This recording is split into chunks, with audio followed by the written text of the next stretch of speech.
Hello everyone and welcome to another session of Thoughtful Leaders under the initiative Thoughts on Education. Today with me is the Registrar of International Institute of Business Studies, Professor NSR Murthy sir. Hello sir and welcome to our interview session under Thoughtful Leaders. Hello, thank you so much Devendra for coming to IABS for this interview. It's my pleasure sir. So without wasting much of sir's time, I will start directly with the first question. So sir, since you have held key positions at educational institutes throughout your professional career, what are the key factors that keeps you connected with the educational sector? Yes, thank you so much for asking this question. Initial question is very much thought-provoking. This is, in fact, you see, I've been working for about 20 years in Indian Air Force. During my stay in defense services, I have developed my qualifications in terms of languages, in terms of management, and in terms of computer education. Now, whatever I have gained, my ultimate aim is to distribute my knowledge to the students, and that is quite possible only once I am in any educational institution, especially an institution like IABS, where the paramount importance is given to mold the students into professionals. Basically, what happens with students, generally, few drawbacks. In fact, they don't focus on their development, overall development, in the sense what exactly they think is, yes, they have an examination, they have a subject, go for the examination, gain marks and get a degree. But that should not be the ultimate aim. Generally, the corporates need an overall development of the student so that the day they are joining in any organization, they should start working. So I focused mainly on communication skills, because communication skills are the most basic skills. You see, I have something to say, but I do not know how to say, then definitely I am a failure. So now, many of the students I have seen, yes, definitely they have a lot of knowledge, because over the periods of their studies, their education, they gain a lot of knowledge, but unfortunately they are not able to use it. So now I have just come down to education, and I myself been connected past 18 years with only management education and business schools, just to develop the students so that they become corporate ready and they can do better in their careers and further in their life. So very well you have explained, sir, that what you are focusing at and what you are looking for. That should be the minimum benchmark for the students who are coming to your institute. So moving on to the next question, sir. So being the registrar of IABS Bangalore, what is your philosophy of leadership? How would you describe your leadership style?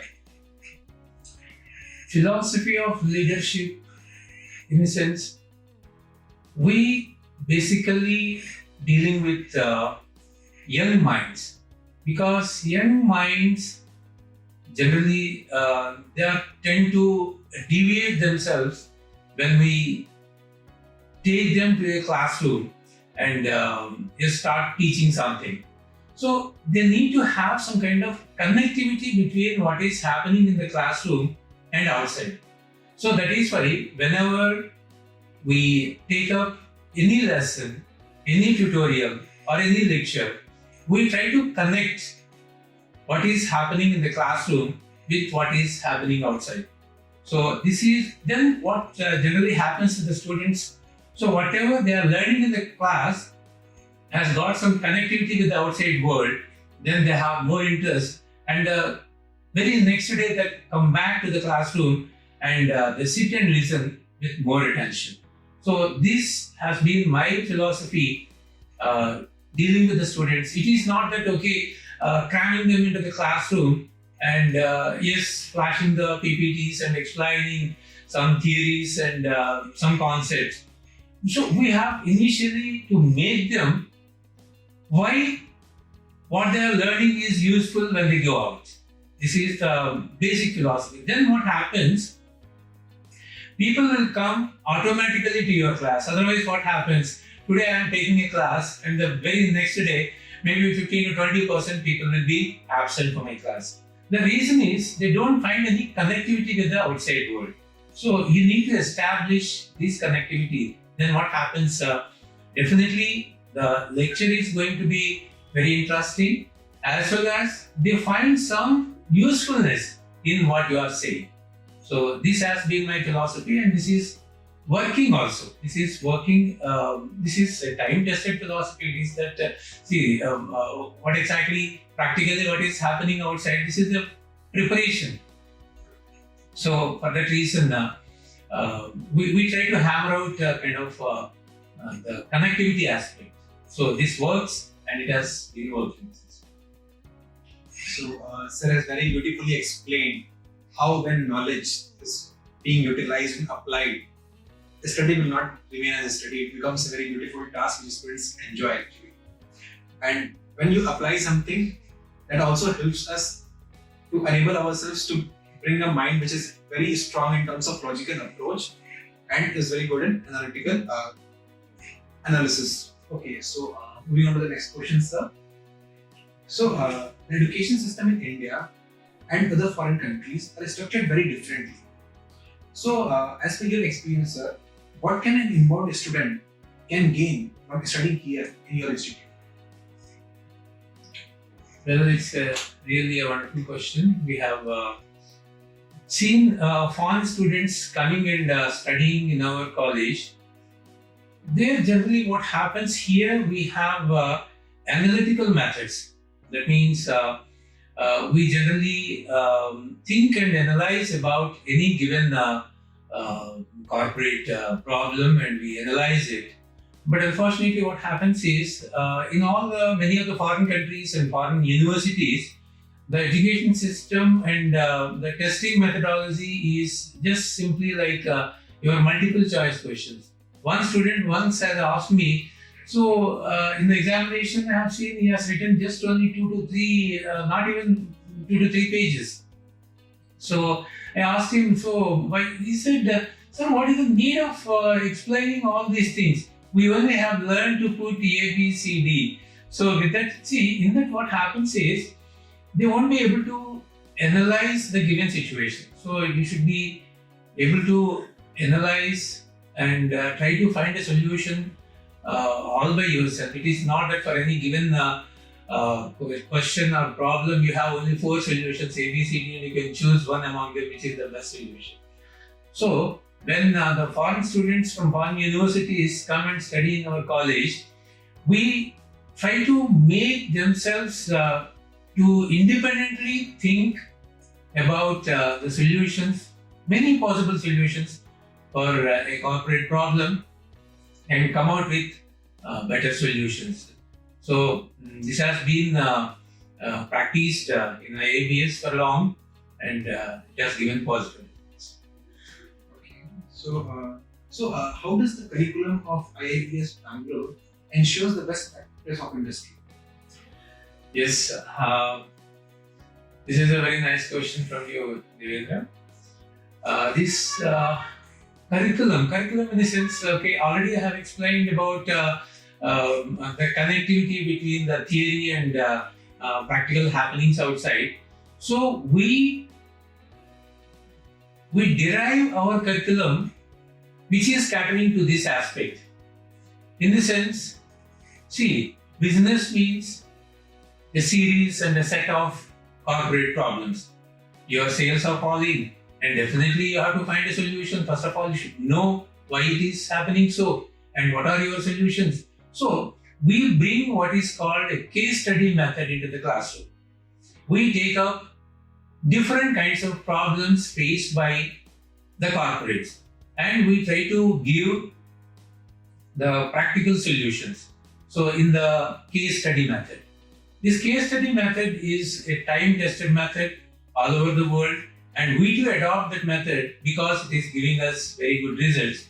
So that what happens, the same kind of problem is appearing when he is going and joining the job, he can apply the solution what he has hammered out in the classroom.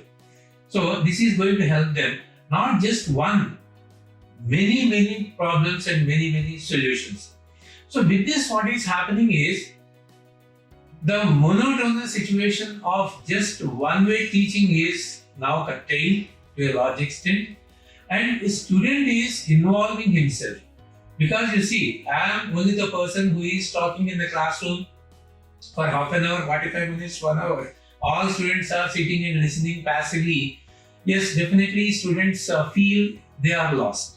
That means they are not being given preference. They have something to say, but where is the possibility for them to say? Because until I finish my lecture, I don't allow them to stop my flow of exchanging ideas. So in this case study method, what happens, each and every student, you see, for any case, for any problem, the managerial solutions, you do not have a right solution or a wrong solution.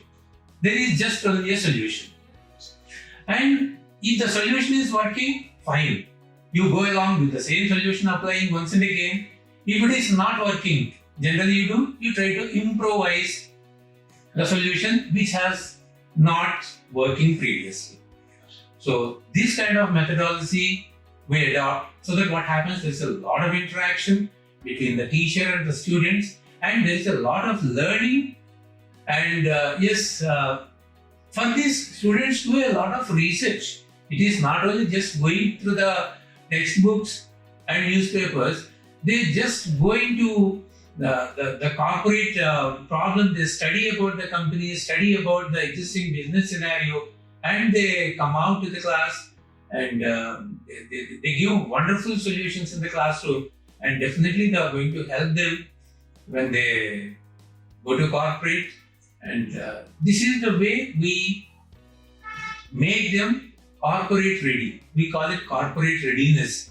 That means it is not just a student gaining a degree and some knowledge, some percentage of marks. We are making them ready. That means the product which we are supplying to the corporate is readily usable. That means you can believe on this candidate, you can rely on these abilities, and you can assign any kind of responsibilities so that they'll be doing it with better outcomes.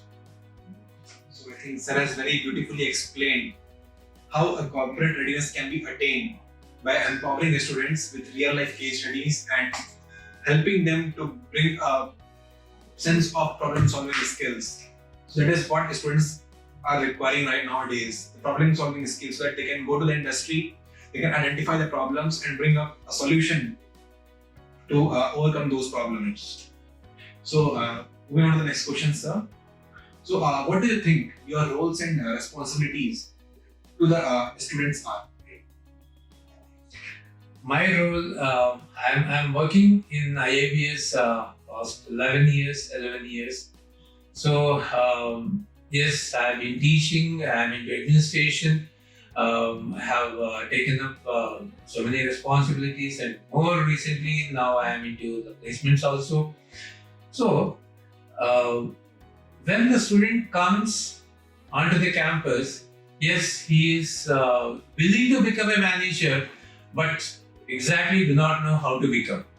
So what we induce initially is the interest to become a manager, an able manager, a successful manager. Then, yes, definitely we are here to help them in many ways. Many ways in the sense,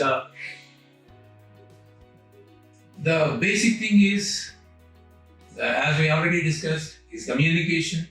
And next is team building, working in teams. Business is not working in a nutshell and working all alone. You need a team, and you need to get the work done by the team, and the energy of the whole team is your total energy, is the synergy. So here, what exactly we bring in into the students' minds is that, yes, all alone you will not be able to achieve anything. And you have to work with a team, and definitely teams can achieve anything. Now you see, from India to Sri Lanka, a team of monkeys have made such a large Bharati, or you can say bridge, and even now also it is so famous. And it's really a teamwork. So teamwork is the main aspect, especially in business, and we inculcate that kind of team working philosophy aspect in the minds of the students, and yes, definitely it works. Very rightly said, sir. I still remember my experiences. So, sir has very beautifully explained the importance of team working. So, in corporate worlds, I have seen when you think of doing something alone, it's actually not possible to go ahead without taking others along with you. It's very much required. Like in childhood, we used to get examples from our parents that if you want to hold a stick, one finger is not enough. You have to use all your 5 fingers. And if you want to put a pressure on something, one finger will not put that much of pressure, but a whole wrist can put. So that's the importance of team spirit and team working, which sir has very beautifully explained. So, sir, moving on to the last question of our interview. So, according to you, what do you think people would like to know about IIBS which they actually don't know? Yes, very thought-provoking question you have asked today. So, thank you so much for asking this question. We will the final question. Let me be a little bit elaborate on this, because yes, IIBS is also a business school. IIBS is also an MBA college. IIBS is also a place where we give the degrees of MBA as well as PGDM. But before I get into answering your question, first let me tell you why I have come to this college. So I am into management education past 18 years, I told. But here in IIBS, I am only past 11 years. Where I was during that period? Yes, definitely. When I was in other MBA colleges, I am not mentioning exactly what they are. They are mainly focusing on teaching, learning, question answer sessions, going to the examination, gaining good marks. Then afterwards, even a student who is getting 80-90% also may not be able to perform well at the placement interviews and get a good job. And students, in fact, are very much upset. See, my percentage is 70%, 80%, 90%, but still, why I am not getting a good job? In the sense, yes, definitely, it is not just your marks that they are going to get you a job. It is the overall development. You should be able to impress your interviewer who is coming from that particular company, how you will be useful to them from day one, and how you will be building up their business, how you are going to give better solutions for the improvement of their business. This is what happens from day one. From day one, we know the judgment day is going to come. As a student, you have to appear in front of a company's HR manager for your placement interview. So we are not waiting until that time, until that period. It may be not in first sem, second sem, maybe in the third sem and the fourth sem. We are not waiting until third or fourth sem. From first semester onwards, in the curriculum, we are including how you are able to face the interviews, personal interviews, how you are going to appear for your aptitude test, how you are going to conduct your group discussions, and how you are going to explain yourself. That means until and unless I say about myself, definitely you are not going to understand who I am and what I can do for you and for your company, for your organization. So now explaining about this we can simply say, okay, marketing yourself. Okay, this is even far beyond marketing yourself, is totally making you and your philosophy comprehensible to your employer before you step in. That means the interviewer who is right in front of you has to think that yes, he is the right person, without whom I cannot run my business from tomorrow. So you have to create that kind of impression with him. So this happens not at the fag end. That means tomorrow companies are coming and today you are preparing over the night, like you prepare for the examination sometimes and appear for the interview. No, this has to have a long preparation. And secondly, skills need a lot of time for improving. So we start from day one, they are coming to the college, and finally what happens, they become skillful, and finally when any company comes on any day, they'll be able to crack the interviews for very good packages. We do not exactly wait for that particular day. So we visualize, and secondly we categorize students according to their interest. See, my philosophy is when you are working in any company, you should not look at your watch. That means if you are looking at your watch in the sense you are seeing when it is 5:30 or 6 o'clock, when I can leave. That means you should not be in that kind of mindset that when I am going to leave my workplace, that means once you are not liking your workplace, you will look at your watch, you think of leaving. But once you start liking and loving your profession, you will not look at your watch. Yeah. So this is how the students need to join such kind of companies. So we bring it to their mindset that you have to select such kind of company. Working in that organization should derive a lot of pleasure. Only then you can keep on working, and that is good for the organization, win-win situation, good for the organization, and good for you, your development and organization development.